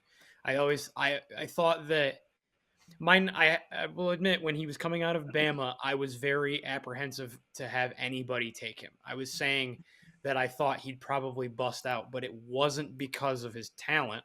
It was because of that hip injury. At the time, it was the hip injury. Now it's the concussions. And I've said, I've gone on record as saying before, I personally don't think that Tua should ever play a football game again because it's just not good for him. Like, go. You got your big deal. Go be healthy. Go, as Mike McDaniel said, go be the quarterback for your family. Don't worry about being a quarterback on the field. But I would say overrated in the sense of, just unfortunately because of the things he can't control for the most part, which is his susceptible nature for injuries, whether his play, causes them or not. The contract is overrated, but I don't want anybody to think going forward that Tua Tagovailoa is not and was not, down the line, a good quarterback, a talented quarterback when he could play. Right. Agree. My big question now is just like, what can Miami do for him in order to prevent him from getting hurt again? Like, I don't know what else to do. Offensive line. That's a good start.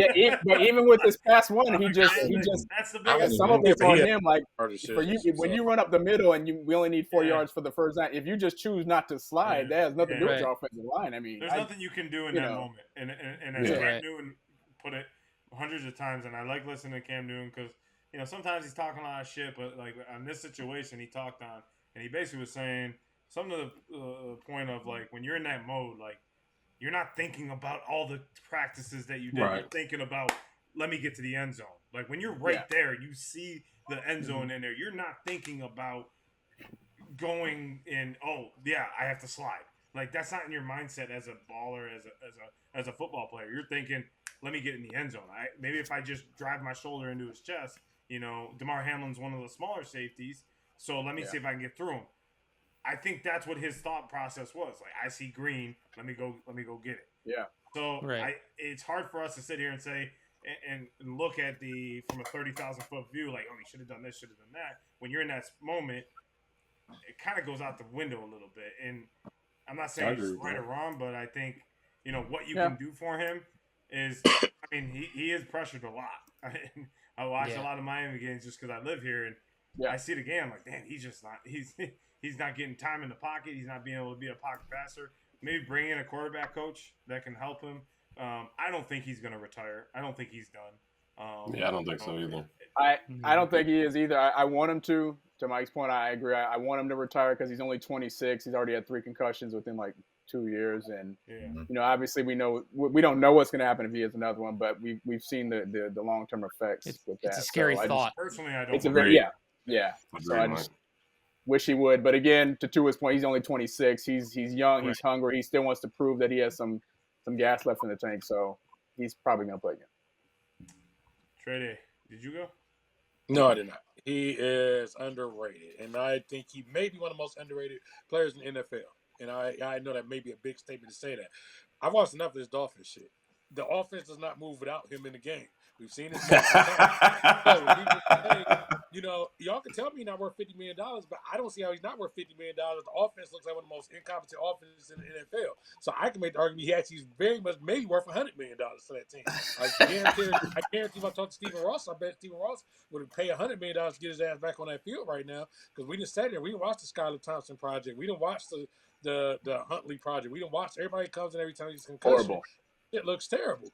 And he seems to have one of the big – we've seen other situations. So, for example, Deshaun Watson gets hurt. They put in Joe Flacco. They put in whoever. They come in. We watch Anthony Richardson come up. It seems that every time that man leaves, that team looks like the Dolphins somewhere between the Dan Marino years and the 2 years. There's a hell of a lot of bad quarterback in there, and then that dude shows up. So, as far as I'm concerned, he may be underrated. It's not just about – people saying, well, he made $50 million. Your value is not just in the stats. It's what do you actually mean to this team? And clearly, he is one of the most valuable players to his team in the league. So, yeah, I would say that. When it comes to retirement, as a side note, I don't want him to retire. The reason I don't want him to retire is because retirement is up to you. The man is 26 years old. You also signed up for this, as I tell people many times in football. If he wants to go out there and take that risk, that should be up to him to decide he wants to not take that risk. For example, if you were a police officer and you were shot twice and you still had an urge to go out there and protect because that is what you enjoy doing, then that should be up to you. Because at 26, if this is his passion and you take that away from him, then what the fuck is he supposed to do for the next 60 years of his life? So if he feels that he wants to go out there, then he can talk to his family, he can talk to his wife and children, great, because having a man at home depressed ain't going to also help either. Yeah. Rod, give him your jersey, Rod. Give him the jersey, Rod. What else is he going to do with his life? He can retire and go hang out with John and his father-in-law on the boat. He's got the money. To his boat. But that's the thing. You only got so many years to enjoy football. No, I understand that. I get that. Because how many times we heard athletes, and I heard Dominique Foxworth the other day say, if you ask most of us, we had a chance, we'd still do it again, knowing these risks, because we're looking like, this is what I like to do. Then you take it away from me, and I'm sitting there like, what in the fuck am I supposed to do for the rest of my life? Like Charles Barkley said this, basketball, why he's partly stuck around with analyzing. He's like, I don't know what the fuck else to do with my life. This is what I enjoy. Yeah. Now I'm rich. I can buy anything I want, but I don't have anything I'm waking up for passion. Why you see people retire and they're going right back to work in regular accounts, and they're like, I was just bored. I didn't know what to do. So you tell this guy to stop at 26 and be like, figure out the next step. Is like, what's the next step in this guy's life? He's been doing this since he's 5. That's all he knows. And that's the biggest thing is he's been doing this, and is like you're telling someone to just stop, and it's harder to say. And I listened to Teddy Bruschi talk about it on NFL Sunday. It's like, it's not up to anybody but me. And he had that stroke on the field. If you remember, Teddy Bruschi had that stroke on the field, out for 2 years, came back and his wife was like begging him not to. It's between him and his wife at this point, and the children, obviously, to figure out if this is what Tua wants to do. I think Tua's coming back. I don't think there's an instance in his mind that he doesn't want to go out there. I think he's more pissed that it happened again, and he wants to figure this out, and that's why he's taking the time where he can to go figure this out. And as an organization, you're obligated to, respect that out of him. So, but I got my overrated, underrated, and this is coming from the Ravens, who just spanked the Bills. The Ravens receiving core. Is it overrated or underrated? Not rated. They're talking about the offense in the Ravens being the top offense in the league. Now, are you a top offense just because of two people, or are you? Yes. What about Yes. exactly Those two people? It's not Yes. two people. Those two people. Yes. Overrated, underrated is the Ravens receiving core. Overrated. Let me kick this off. Overrated. This is a good offense because they have Lamar Jackson and Derrick Henry, as we expect. This is a capable receiving core, but this is not what is leading this Ravens team.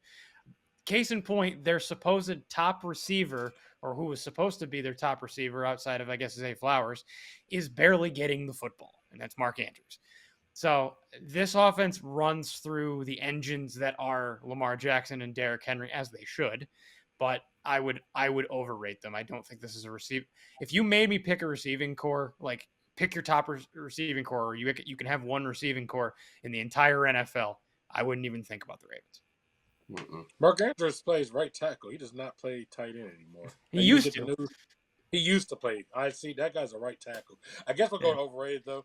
But to be honest, I don't think they're really rated because I never hear anybody talk about them. That was my That's answer. what I was going to say.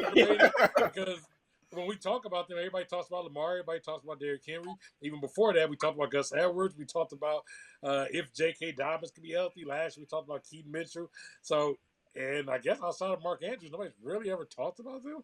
So I guess overrated, but yeah, they're like just there. Like I don't think they really. Yeah, it has always been that. Literally, the entire franchise history, they're just there. Yeah. To that point, and the reason why I say not rated, sorry, Raj, is fine. Because the only play that you probably remember this whole year from them is Isaiah Likely stepping on the line and not getting, the touchdown against Kansas City. After that, I can't remember a single thing from any, except for Mark Andrews dropping like the one pass that he's had like seemingly all year then before he went back to right tackle. So I'm like kind of in the middle. I'll say overrated, I guess, for the basis of the question, but like I don't think they're rated at all. I don't think. So Mark Andrews, I was kind of wondering. So should he be reporting eligible when he comes in the game now to the officials? Yeah, like yeah. And the ref's like, who are you again? Like, come on. I'm pretty sure he's not a tight end. He's reporting to the ref. He's eligible for a pass. I read a comment. And the ref goes, "You really think you're getting the ball?" Isaiah Likely. They're like, if Dion would have caught that ball, he would have been in. And they're like, yeah, because he only has 8 toes. Oh, yeah. Wrong. Like, that's terrible. But not untrue. You're right. True. What you got? Yeah, they're overrated right now. There was so much talk about chemistry with Zay Flowers in the offseason. At the end of the day, Lamar Jackson has to be able to make throws because Zay has the speed to pretty much find himself anywhere on the field. Now, has he done that? Yes, but not consistently. So we kind of see, it's still kind of, despite the fact he's a 2-time MVP, is like what Lamar is showing up today. It's almost like his game is still unpredictable, and that might work for him, but it doesn't work for having an elite core or receiving core. And Mark Andrews was his scapegoat, and it worked for a long time, just like Gronk was Brady's scapegoat. Every good quarterback goes to great because they have a damn good scapegoat. When things go wrong, they can extend drives, which makes the quarterback look better. Because less scenarios of punting the ball means the quarterback kept the drive alive. But Lamar Jackson, because of his versatility, is the person, and now King Henry, the other person keeping the drives alive. The receivers aren't necessarily out there, bang plays and we're freaking out over how great they played and what they did to keep the ball and the chains moving for this offense. So they're overrated. Yeah, I gotta say they're underrated right now just because we haven't seen really much of them, right? We can't really see a lot of, explosiveness from them, but they can. Bateman, Flowers, they can really get out there. Andrews is a weapon. I mean, all three of those guys can be a weapon on that team, so I feel like it can be underrated on that team as unfortunately, like a secret weapon because you got Lamar and Derrick. And we've seen this from Lamar before. It can only last so long for him to run. Right? It's only he can only take these hits. We're only week 4, right? We're going to week 5. He can only take these hits so much more before we start seeing something, like I knock on wood that he doesn't get hurt, but it's inevitable. That's what happens with these quarterbacks now. And he's not taking light hits. He's taking guys head on, shoulder on, like Cam Newton. And obviously you got the beast behind him in Derrick Henry. And Harbaugh says he's not going to run him, 35, 40 times a game. But the way he's playing right now, you might as well, because your offensive line has opened up the sea for him. So I think they're underrated just because I feel like they can be almost like a secret weapon for them, down the line if they get into a passing game. They do have good receivers in Andrews, Flowers, and Bateman. They can really be effective, but will they? Right. So I say underrated just based on that. Everyone go. Raj. Yeah. I guess my answer would fall under underrated simply because they're just not discussed that much. We all know that Baltimore's offense is dominated with the run game. Isaiah Likely is their leading receiver. He's got like 165 receiving yards for the year. They've been kind of, I know. Well, they're 4 games in, and obviously, like I said, they're dominated with the run game, so he's not going to get the ball much. And to Jamie's point, Lamar is going to have to make some better. He's going to have to hit on the receivers a little more. So until they get talked about more, I just feel like they're a little underrated right now. But as the season progresses, I think they can kind of rise up there in the ranks. All right, Grandpa Jay, take us away with our final one. All right, fellas. So this one, I'm really interested to see where you guys go over here. Uh-oh. So I was gonna go with a receiving core question, but I did have a plan B, which I enjoyed. So based on this statement, you guys tell me overrated or underrated. Right now, at this moment, Jayden Daniels is the best quarterback in the NFC.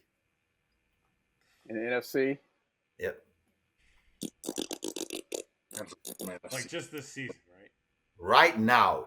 This is that moment. Into week 5, if you had to rank the quarterbacks in the NFC, he's number 1. Overrated or underrated? Wow. That's a good question. I'm gonna say underrated. I'm gonna say that's not overrated. That's underrated, just because he's balling out. I mean, he looks like he doesn't look like there's a defense out there for him. Like I watched the Arizona game. I watched I think it was Monday night game, and the way he's just picking apart defenses and he's standing confident in the pocket, he looks like a 10-year veteran. Like the confidence is brewing inside him, and it's brewing with the team as well. Like they all are having fun.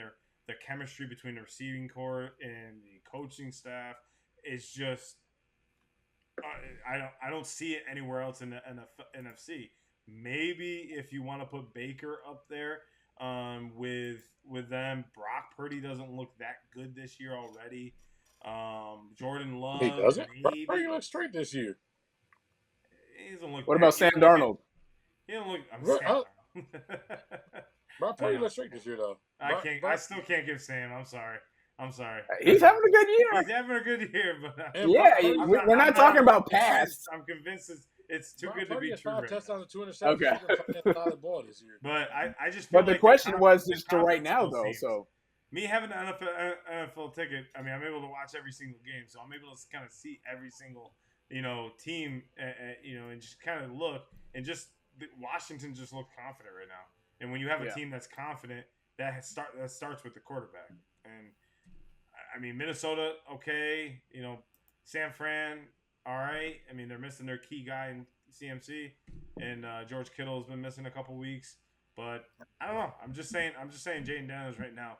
Unfortunately, that sucks for me because Jalen Hurts looks like at the bottom of the league right now.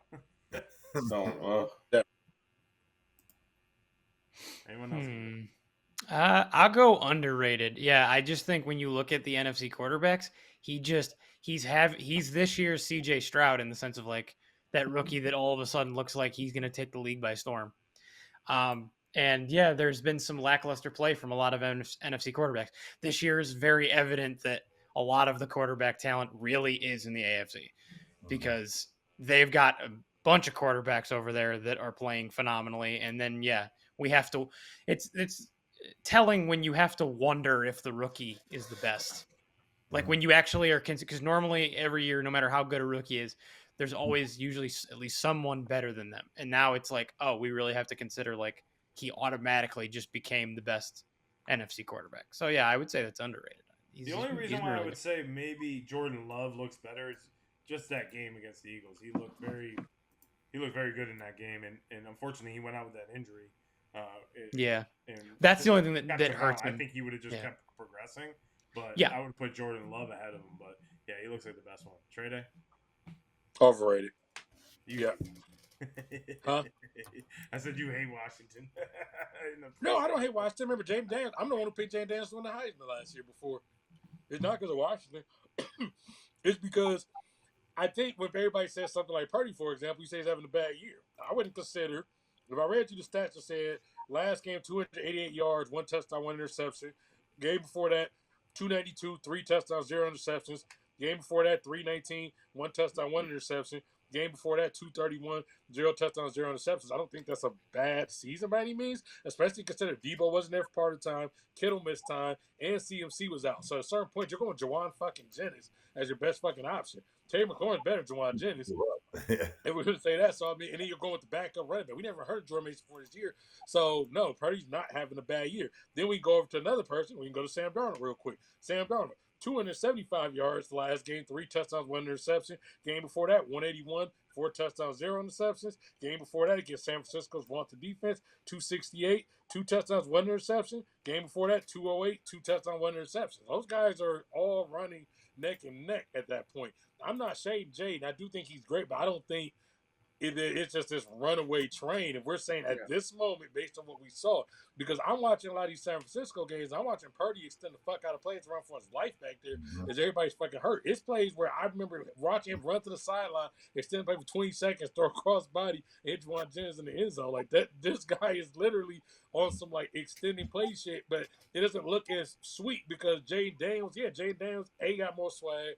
Jayden Daniels looks the part. He's the Heisman winner, so naturally we look at him because he's more athletic and shit. But Purdy out here making lemonade with a half a lemon right now.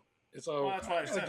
That's what I said too. I never said he looked bad. I said Purdy's having a decent year. I said I thought that was more than missing key components right now. Like the team but doesn't look as good as it has in the years past. When you put San Francisco back where they were last year, where they were just running through teams in the first 4 games, versus this year they're kind of escaping some games.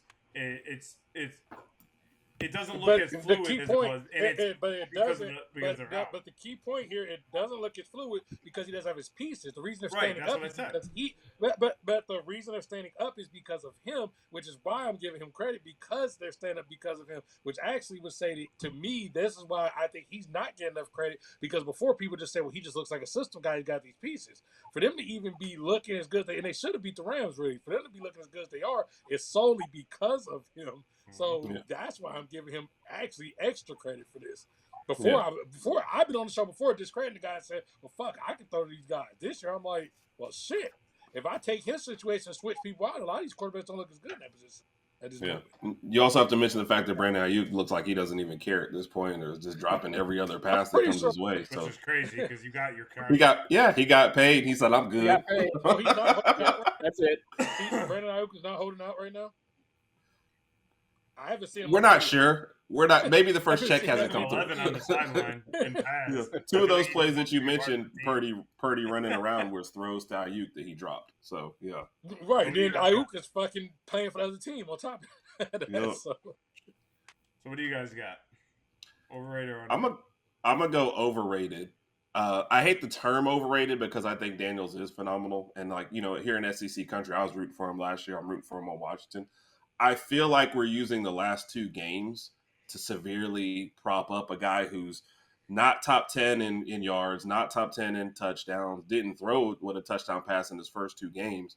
And then, we put up 70, 80 points against the 2 worst defenses they played. So I feel like the last 2 games are severely propping that up. And I'm going to go overrated right now. Mm-hmm. Having said that, I'd switch him out for Jalen Hurts right now, and I'm rooting for the Eagles at this point. But, the turnovers I wish we had Jayden Daniels in Miami. Hell,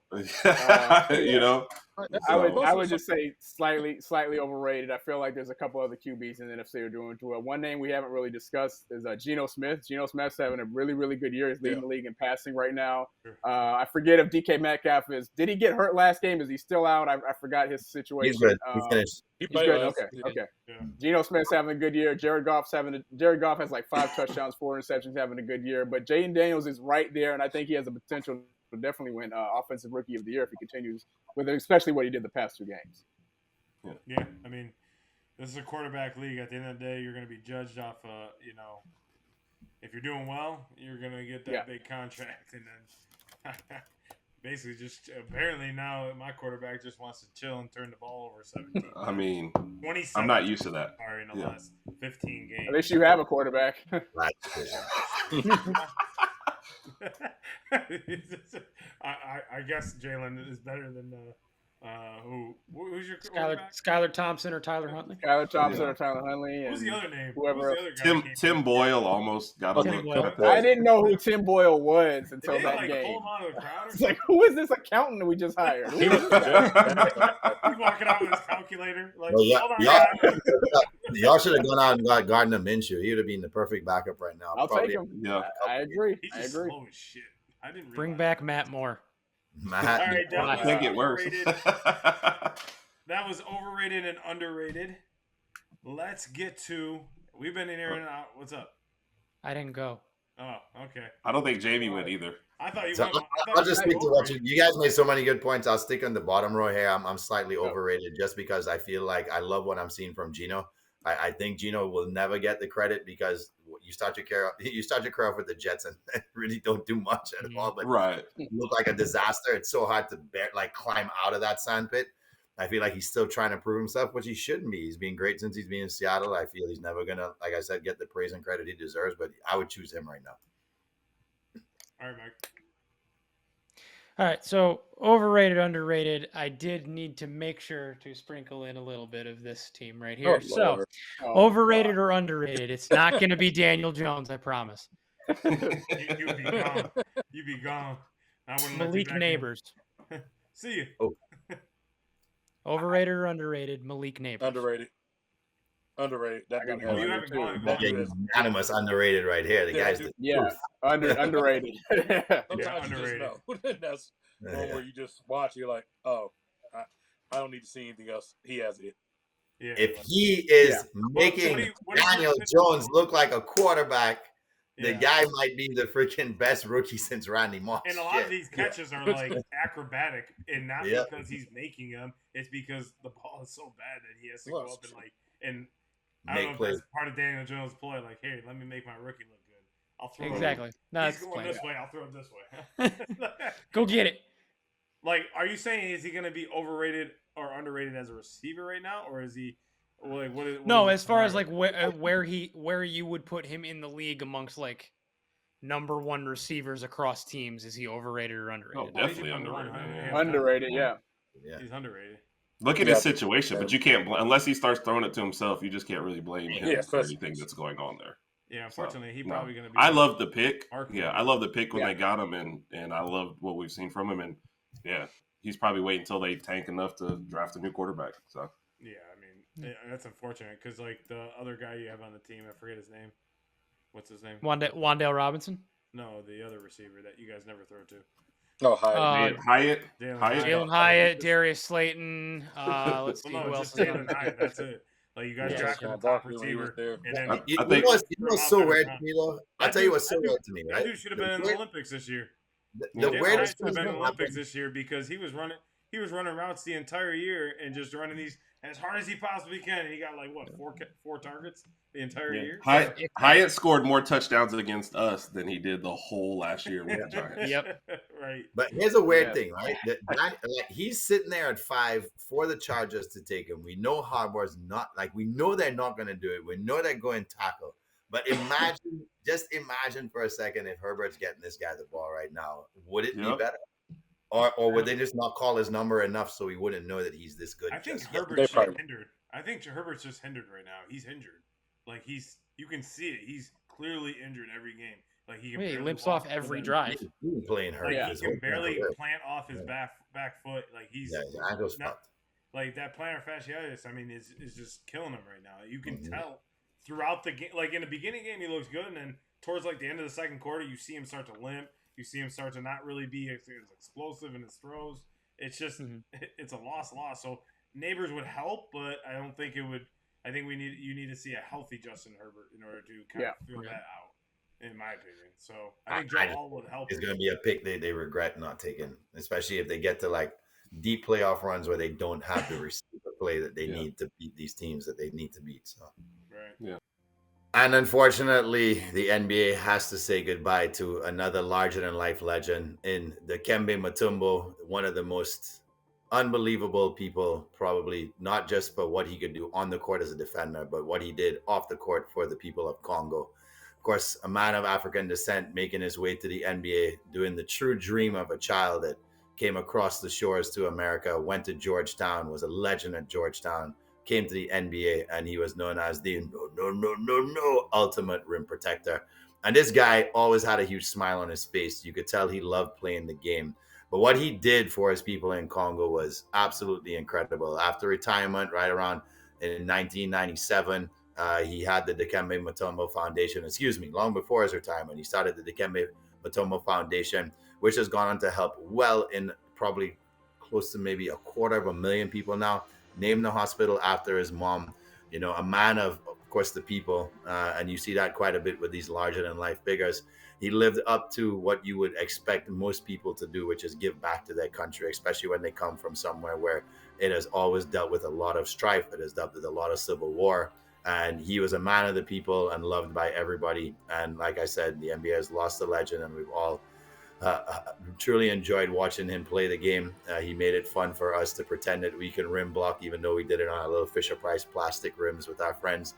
But Dikembe Mutombo, may you rest in peace, and what a wonderful man you were. And thank you for sharing your personality and your joy for life with all of us. All right, guys. Well, now that's overrated and underrated. Kind of finish off the episode with our signature is Stump the Squad. All right, Griffin, take it away with our guest on here, episode 131. Yes. Boys and girls, ghouls and goblins. We have some special guests on this evening. I believe we may get schooled. These guys definitely look like they know their football. Well, you might Don't let the glasses fool you. You might get areas there, gentlemen. So expect the unexpected. If you guys want to play along with us, don't use your phones or laptops. Give yourself 2 points if you get it right. Give yourself -2 if you get it wrong. Like, comment, subscribe. Let us know if you beat us, because that's the whole point. Okay? We want you guys to be the ones here to out trivia us. If you can, you can. If you can, you can. But we got some extra guests on today, so good luck, people. And I'm gonna let Trey take us away this week. Go ahead, Trey. Okay, so we're going to take this to the college football field. Take this to a wonderful day. So, in the 2015 Sugar Bowl, sound familiar? Okay. No. In the 2015 Sugar Bowl, I wasn't live then. The Ohio State Buckeyes defeated the Alabama Crimson Tide behind quarterback Cardale Jones. Who was the other Buckeyes player to complete a touchdown in that game? Curtis Samuel, Jalen Marshall, Devin Smith, or Evan Spencer? Who was another quarterback? Another player that completed a TD pass. Completed a touchdown pass. I literally don't remember anything about that game I except don't. Ezekiel Elliott running through the line. Yeah. Every moment. I'm just going to guess and say, did you say Devin Smith was one? Yep. I'll go with Devin Smith. I honestly don't know. I'm going to go with B. Okay, so we have a Devin Smith. We have Jalen Marshall. I'm pointing as if y'all know. We're on my screen. Curtis Samuel, is that what you said? Yep, we have a Curtis Samuel. What is the name with the E? We have Evan Spencer. Evan Spencer. Edward. I'm Mike, gonna go with my gut. My gut has served me the last couple of weeks. I'm gonna go with it. I'm pretty sure I remember it being Devin Smith. Okay, so today I have successfully stumped John, Mike, Herb, and Rodg. Jamie is right. It is Evan Smith. Oh, Or Evan Smith. You mean, was there a guy with E is the correct answer? It was Evan Spencer. That's like his only important Evan moment Spencer. ever in the college. Was that. That's wild. I don't even remember the play. Guy who has an E in It his was, name. it was a double reverse pass to the left corner end zone for 13 I- I don't know how you I'm not remember lying that to you. answer. The only play I remember from that game was thinking we were coming back, and then Ezekiel Elliott bust through, and then I cried again. So that's the only thing I can actually tell you happened in that game. I'll be honest. I don't know how you remembered everyone's answer. I'm sitting here like, who answered what? All right, who's next? Let's cool Jamie down. Kill the momentum train as usual. All right, gentlemen. So I am on the Jayden Daniels train right now. He's having a phenomenal rookie year. Some of you guys may have heard already this week, so maybe you have the answer. Can you tell me who or which rookie he is chasing for the best completion percentage in NFL history for a rookie quarterback? Is it A, Steve Young? Is it B, Dak Prescott? Is it C, Kyler Murray? Or is it D, Tom Brady? Dak Prescott. Steve That Young. was my answer too. I'm gonna go with Dak. Okay. Steve Young. Fine, I'll go Steve Young. Yeah. Young, Jamie, two didn't young it- backs. Didn't this graphic come up when we were watching the game? I pretty don't know if the graphic came up. I think they showed the other quarterbacks that had phenomenal completion Yeah. percentage in their rookie year. Again, I guess I'll just trust the gut. Yeah, I want to say it's Steve Young. I want to say if I'm thinking of the graphic they showed, I think it's Steve Young. All right. So I have 3 Steve Youngs and 2 Dak Prescotts. Correct. Yep. Gentlemen, I have successfully stumped everyone who did not say Dak Prescott. Why would you put a pro Cowboys question? Because John's a Cowboy. this week, and John keeps wearing cowboy hats for our fucking shows. That's it. That's it. That he bought from Dallas. For that, Jay, when this show is over, I'm kicking you out of the apartment. Wow. You try. You try. I'm gonna take that Make Daniel sure Jones. that on shit. live. You probably go viral. All right, Mikey, go Good thing ahead. it's an Eli Manning jersey then. All Take it right. outside with me. Rod, and you use it. got that right? Yeah. Okay. So And I got it right. Mike, Do you need my Cash App information or anything, or how does this work? I'm keeping a score. I'm doing a lot of That's math fine. right now, so if I'm silent, just give me a second. All right, Rod, you're up next. Who's up next? What was my question? I don't think we I forgot prepared what my one for question this, was. to be honest. Yeah, I don't think we did. Let's go to Mikey then. You guys have some Yeah, I time. thought they did. I got a I got question. you. That's cool. Mikey. Yeah. I got you. So it just so happens we will also tailor our Stump the Squad question to our esteemed guests. Oh gosh. Because, tell me, how many former Alabama players are currently on the Miami Dolphins roster? Ooh. That's terrible. Is it 3, Oh man. 4, 5, or 6? IR count. That's the biggest. Sad thing is, I'm only thinking 2. Golly. Most prominent. What was the answer? But the 2 obvious ones. Yeah, I said 3, Yeah. 4, Hey, I get the easy answers, 5, Trey. or 6. Right. 5. I'm gonna go with 3. Ooh, wait. Yeah, I'm gonna go with 3. Four. That's my first answer. I'm going with 3. That's my first answer. Okay. 5. 4 for me. Yeah, I got 4 as well. Did Everybody. everybody answer? Is that it? Only 5 was. Herb, would you say? I said 4. You said 4? Yes, sir. Okay. This week, I have successfully stumped everyone except Trey and Herb. It is 4. Oh, who is the Who are the 2 we're forgetting? It's Raekwon Davis, Tua, Waddle, and Yeah, Jamie Hold on, said 4 also. Jamie said 4. Yeah. Oh, Jamie, I'm sorry. So, yeah, the 3 of us. Mikey Yeah, trying to write keep shit me down. keep me I'm gonna too kick far. you out real. Who was the fourth Raj? I missed that. I don't know. Okay. I got Raekwon so- Davis, Waddle, and Tua. Yeah, I knew those Okay, 3. so- I thought there was a run. So we got Waddle, Lester Cotton, a guard. Oh my gosh. Oh, he's on Miami. Yeah. I ain't heard that name in a minute. And He's been around, man. Raekwon Davis is not. I thought he was. No, I don't believe he's on the team anymore. The scores are going to read right now. Mike at -4, Trey at 4, Jamie at 4, John at -6. I'm pretty easy at that, though. Herb at -2, and Raj at -2. So right now, the winner can be either Jamie or Trey Day. So, but we have 2 more questions. Limited, and it's my question. So, all right. So Randy Rosarina set the home run record in a single postseason. How many did he hit? Was it 9, 10, 11, or 12? Only you said Go on 11. 11. I don't want to lose the Herb, so I'm just going to say 11. It's a good strategy. What? No guts, no glory? What is this? Yeah, actually, I do think it was 11. I'm pretty sure The answer is 10. Okay. And this week's Stump the Squad winner is Grandpa J. It is 10 home runs.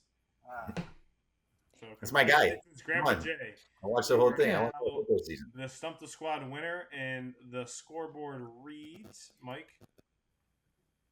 At 2, me at 2, Jamie at 2, and everybody else at 1. Oh. And Herman Raj at 0. Sorry. Sorry, guys. Celebrity guest pick. Oh, well. But, so Grandpa J, congrats on your second win of the season. Thank you, sirs. Before Urban Raj go out, let's do a quick bold prediction, guys. Chances Bama goes undefeated for the rest of the year. Like playoffs and everything? Everything. Oh, God. Oh. I don't even like regular season going undefeated. I was on record at the beginning of the year Who do you saying still fair at no, this point? Who do you still fair playing where? Tennessee. Tennessee. We play at Knoxville, yeah. And then LSU, I don't fear as a team, but I fear, Death Valley at night is always like a crazy. It's always a tough game, whether LSU's good or not. It's always a tough game. But you do have a head coach on the other side of the field that's bound to fuck it up. Trust me. Trust me. On a scale of 1 to 10, 10 being like a perfect 100%, I'd say 8. I'm leaning towards 8. Chances are good. Yeah, I don't fear any of the teams that are coming to us. So, and it's like going to Tennessee, that's your biggest one. Oklahoma, I think, is still figuring out their quarterback situation. I know they've got their guy, but he's not a good passer yet. That's no disrespect. He's still got to develop. Yeah, right. So, And the Iron Bowl only gets tricky when we play at Jordan Hare. So, and plus with the way Auburn's playing right now, I mean, they're coming to Tuscaloosa this year. It should be a blowout. So. Well, didn't you hear they just were able to get Chris Davis back with an NIL deal and an extra year of eligibility? I don't mean, it can get worse. I mean, Cam Coleman is their highest ranked recruit ever, 5-star receiver from Alabama. But Herb and I were talking, and I was like, what does he do after this season? Because there's no quarterback coming in. Their quarterback situation right now is rocky. Like, does he jump in the portal? Probably. I don't know. Well, what do you got? Chances are 1 to 10. Raj said 8. 6. 6. Okay. Yeah. That's conservative. That's a solid number. I see that Tennessee game being the one game, and even I think Tennessee's a playoff team, so it won't hurt you that bad. Right. But fellas, thank you for joining us today. It was a lot of fun, a lot of laughs. Thank you for having us. Thank you. Check out their podcast. You guys go live every Thursday? Tuesday night. Tuesday night. Yep. 8 p.m. Central Standard Time. Them out. They're funny as hell. And, they're everything Alabama football, so make sure you guys tune out. We appreciate everybody tuning in, and again, thanks to Raj for coming on. We'll see you guys next week for episode 132. Cinco Squad out.